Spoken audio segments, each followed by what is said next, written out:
This is a sports catastrophe production. Hey there, Heather Ho, there's Jeff Cutter Diamond. Welcome you to another sports catastrophe on this date. And on this day, September the 28th, 1988, Earl Hershiser threw 10 complete shutout innings, which meant that he had the new record for most consecutive innings, scoreless innings pitched. It was one of the most amazing moments around, as Hershiser knew what he had to do, in a way. Earl Hershiser was a decent pitcher. He was selected by the Dodgers in the 17th round. He would make his major league debut September 1983, would make his first start by May 84, and by July 1984, he was a full-time starter. Hershiser actually threw a 33-inning scoreless streak in 1984.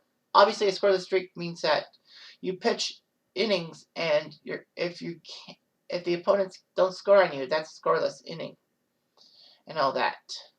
It's really hard to do. There are people who don't pitch complete game shutouts anymore. It seems like it's just all about the bullpen. So anyway, Hershiser actually had problems in the early part of 1988. He had an appendectomy. His appendix had to be taken out. He was in the 1988 All-Star game. And between July 10th and August 14th, he was actually 3-4. So he wasn't doing that well. All that.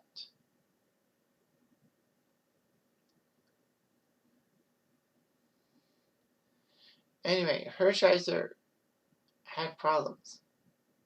The streak of consecutive innings was 55 2/3 for the longest time by Walter Johnson of the 1913 Washington Senators.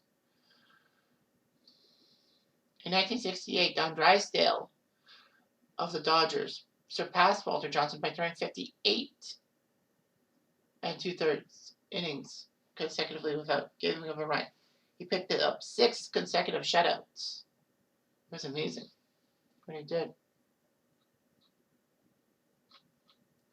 So the streak happened. Hershiser was looking traditionally good and all that.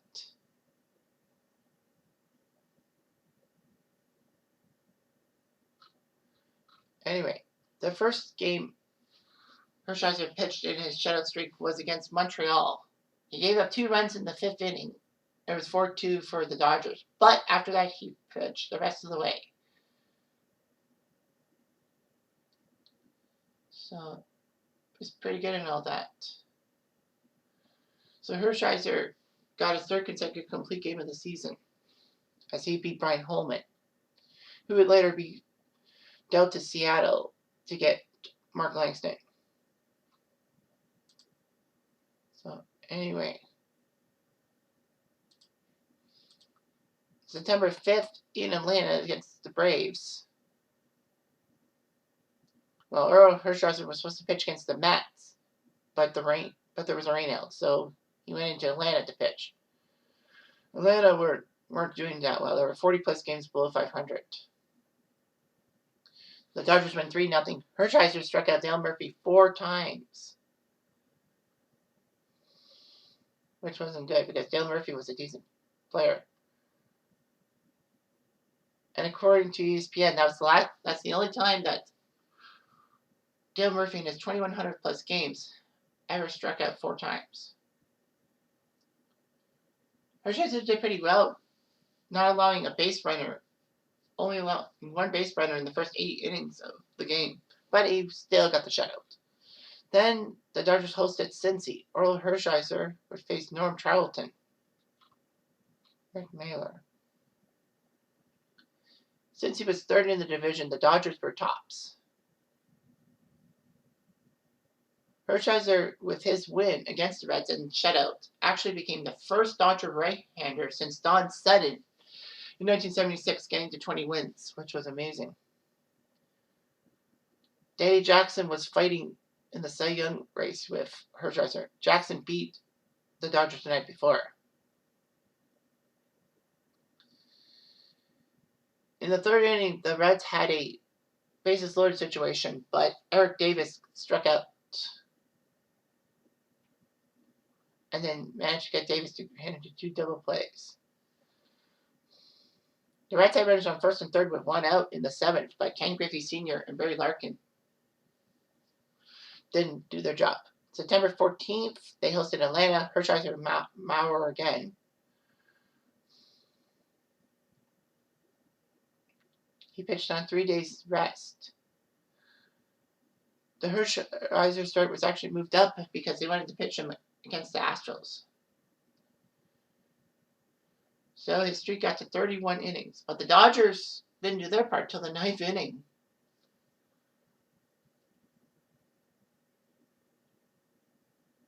Regardless of that, the Braves had runners on first and third in the 7th inning.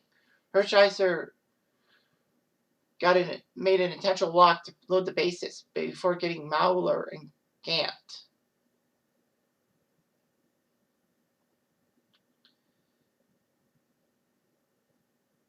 It worked out.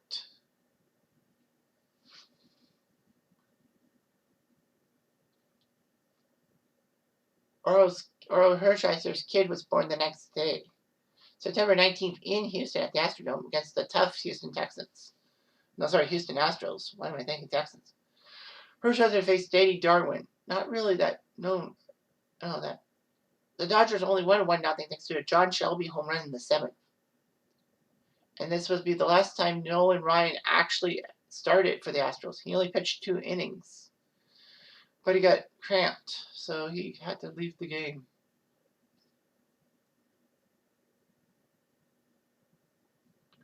Hershiser did his job and all that.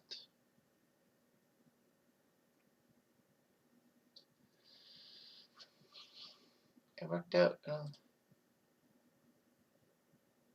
Well, Hershiser's son was suffering from fluid buildup in his lungs. But it worked well and all that. Everyone noticed the consecutive inning streak as Hershiser got to 40. Even the Ottawa Citizen ran one in. Anyway, the Dodgers would go to San Francisco. It would be Orel Hershiser versus Adley Hammaker at Candlestick. Hershiser pitched on 3 days rest against the Giants. The Dodgers took care of the Giants to have their magic number to 2 for clinching the division. He did his job. So, anyway, Hershiser, with that shutout in San Francisco, he's now 3rd on the scoreless innings list behind Johnson and Drysdale. Unfortunately, there was a controversial play in the 3rd inning. After Jose Uribe and Hammaker got on base with singles, Brett Butler grounded into a force out at second base, making Uribe go to 3rd and Butler to 1st, so they got the 1 out. And when Ernie Riles hit a ground ball, Butler somehow interfered with Dodger shortstop Alfredo Griffin, break up the double play, so the run was scored.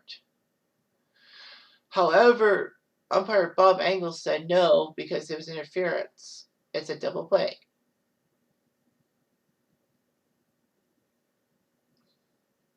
Anyway, it was terrible and all that. The Giants were pissed off, and rightfully so. Ironically enough, Drysdale's scoreless inning streak had a Dodgers-Giants play in which Dick Diaz's bases loaded hit by pitch was nullified because he didn't avoid the pitch. Hershiser did his job and all that.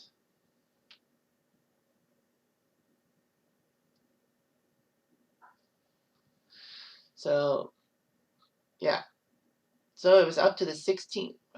Now we're up to September 20th, 1988. Orel Hershiser versus Andy Hawkins.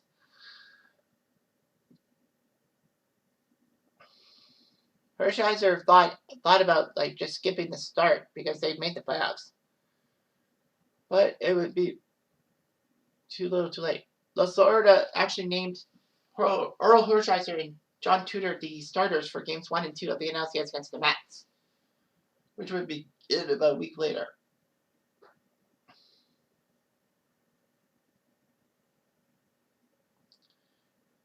Anyway, the Padres wanted to end Oral Hershiser's streak and all that.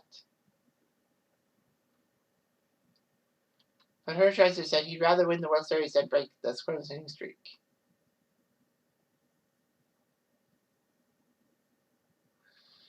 Through the first 9 innings, no Padre reached second base. The bad news was that the Dodgers couldn't do anything themselves. Hershiser made it through the 10th. Keith Moreland hit a fly ball caught by Jose Gonzalez. And it worked. He got the streak. He got 59 innings, which is amazing. To do that, you have to go back. You have to have 6 consecutive shutouts and a few innings in the next one.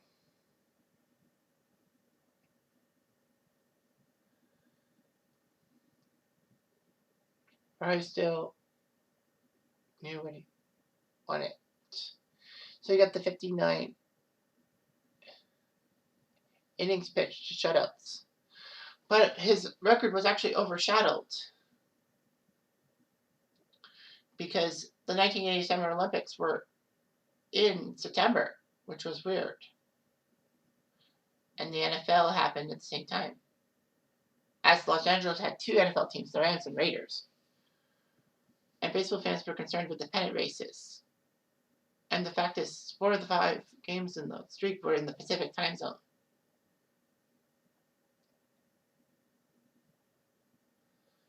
And KTTV in Los Angeles didn't show either the NL West clinching game or the Hershiser record streak.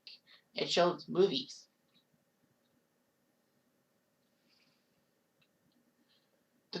The Mets did score 3 runs in the 9th inning in Game 1 in the NLCS. But Hershiser didn't pitch the 9th inning. No, sorry, he did pitch the 9th inning, I think, right?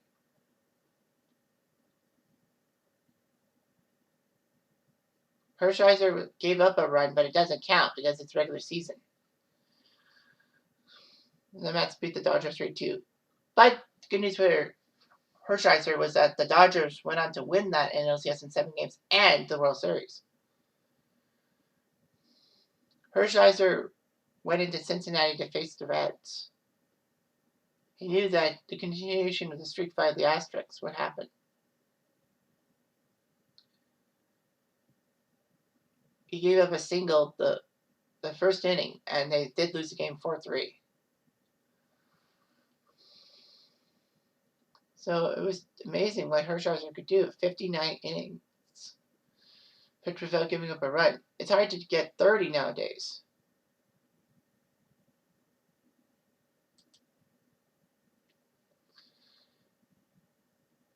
Anyway, it was amazing and all that. Since Hershiser's streak, the closest that have happened is Brendan Webb, who had 42 consecutive scoreless innings.